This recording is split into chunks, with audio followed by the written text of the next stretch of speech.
Hi everyone, Yoshi Drone here, and welcome back to Cycle List! For those not in the know, every month I'm ranking the new releases I played and adding them to my 2024 Super List.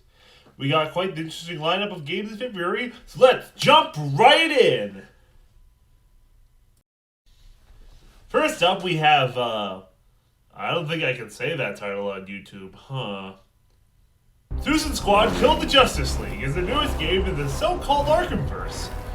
So that's neat.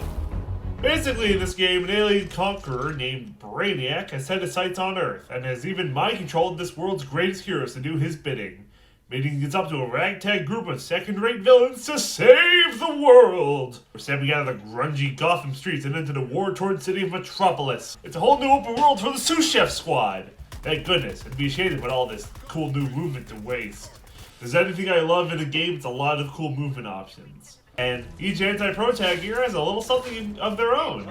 I like this crew a lot. There's a lot of good banter between the group during cutscenes, which is the best way to win me over on a squad of protagonists.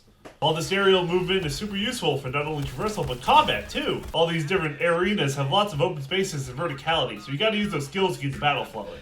There's also some side missions from other DC Comics villains, which unlock cooler gear, guns, and enhancements for both. There's nothing better than optional content. Oh! Who invited the Riddler? Get out of here, Riddler! Get out! And take your cool collectathon trophies with you! Ah, jeez. I'm gonna need some help finding all these green trophies and cool riddles. Segway Squad! Yeah, 4-person squad means there's 4-player online co-op. Sadly, I could not test it before this video. Maybe next time.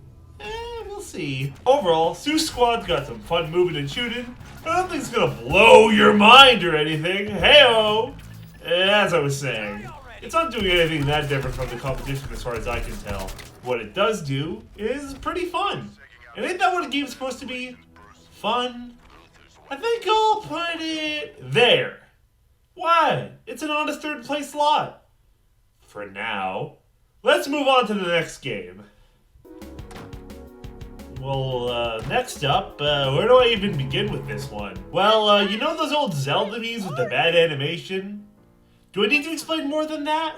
Well, I won't! RZ the Jewel of Fairmore is a really fun platformer. I couldn't put down until I beat it, honestly. Basically, the evil King Dimer has been freed from his prison, and Princess Arzette has to stop him. Yada yada, classic adventure game stuff. This game's got some Metroidvania elements to it too. In other words, explore new areas, get cool stuff, then return to old areas, find even more cool stuff. Combat's kind of simple, but it doesn't need to be much more than that.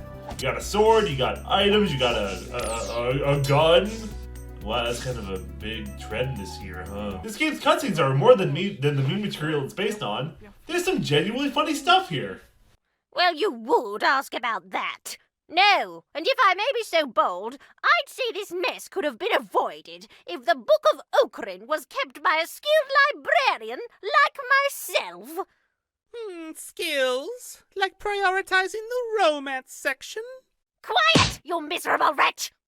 I feel like if you're not in on the CDI joke, it might be lost on you.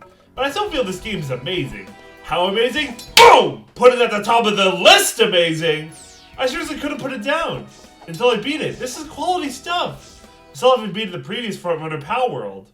Enough about that. One more game to go. Are you ready for some puzzling arcade goodness? When Donkey Kong steals the toys from Mario's factory, the classic 80s rivalry is ignited once more. Every level is split into 2 parts. First, find the key and bring it to the door. And after that, find the mini Mario toy to complete the stage. Mario vs. Donkey Kong's gameplay is just the right mix of fresh and retro for me. While the gameplay loop is very different from the arcade classics, there's so many little flares and mechanics that remind me of those good old games. One moment, you'll be clearing out enemies with a classic hammer power-up, and the next, you'll be clambering up and down ropes like Donkey Kong Jr. Whatever happened to that guy anyway? Oh well, puzzles never get too tricky, honestly. I solved most of them on my first try. Nothing wrong with that though, I love a good breezy game, other than the usual stomping. Mario's got some Doki Doki Panic style pick up and throw combat here, not to mention some flashy jumps. Hey Nintendo, make the handsome jump a regular stay in the Mario series. I love this move! Also, say it with me everybody, this game has co-op, and I did not get to try it before the video uploaded. Oops! Maybe next time! Gosh, why is that such a running theme in these videos? Oh well. Overall, I love the arcade vibes this game brings to the table. Definitely one of my new favorite puzzle games. But as for the placement on this list, I'd say, here! Here is good. Alright, that's the last game, so let's wrap this up nice and... Huh?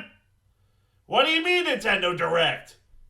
What do you mean available now? Yo, someone better give Doofenshmirtz some nickels, cause it sure is weird that it happened twice.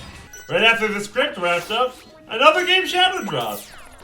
So let's talk about it. Penny's Big Breakaway is a new 3D platformer made by the team behind Sonic Mania. And between you and me, Sonic Mania is actually my favorite platformer ever. So don't worry, I won't let this cloud my judgment too much. The plucky performer Penny is on the run from Emperor Eddie's army of pesky penguins after a particular performance ended up problematic.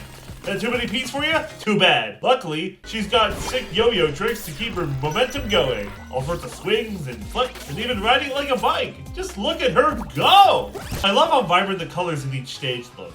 Everything pops perfectly. You can tell this is by the Mania team by visuals alone.